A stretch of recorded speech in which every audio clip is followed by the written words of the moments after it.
الو الو الو الو سلام علیکم. سلام، زندان چه خبر؟ یکم صدای منو ضبط کن.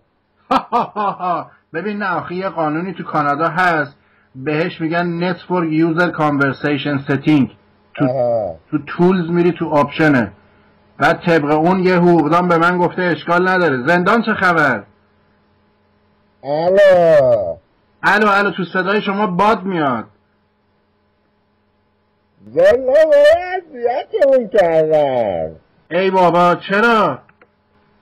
این فایلایی که شما منتشر کردی خیلی اذیت کردن. اونا رو من منتشر نکردم، اون یه قانونیه به اسم Contact User Online Control Panel Discovery، طبق اون میگن منتشر شده. من منتشر نکردم، من محکوم کردم.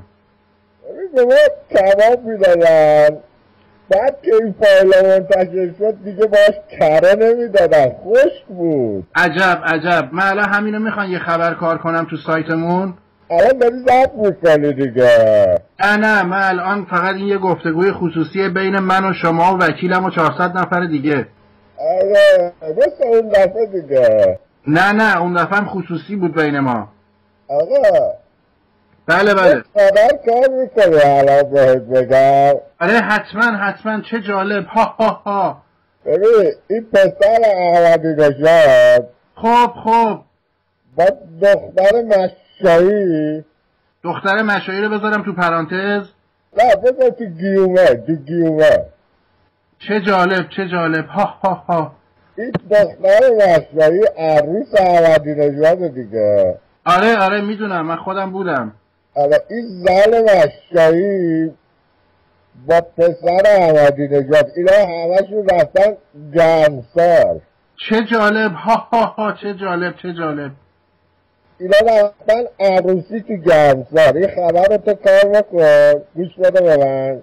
الان من دارم کار میکنم، من همه خبرهای مستقل رو کار میکنم.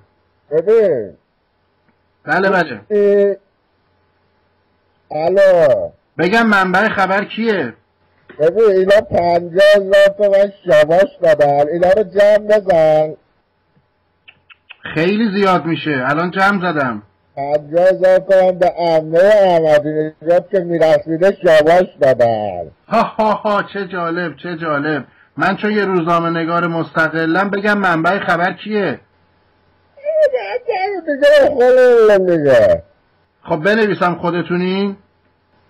نه نمیست. اینا عروسی بوده، همه میدونن تو گرمسار. آره همینجوری میزنم بره، بقیه خبرهای خودنویسم همینجوری الکی پلکیه. ببین اون یارو کله پذیه از مغازه بزرگه. آره بلدم، میدونم کجاست. اینا از اون بغلیش یه سیسمونه خریدن. چه 20,000 تومن دارن سیسمونه. چقدر جالب. بذار اینو یه خبر دیگه کار کنم. ببین این سیسمونه رو جداگونه ببر روی تیت بذار. آها بعد تو گیومه نذارم؟ نه اینا رو بذار تو پرانتز. آخه یه قانونی هست نوشته See control always this is a tomorrow to Canada.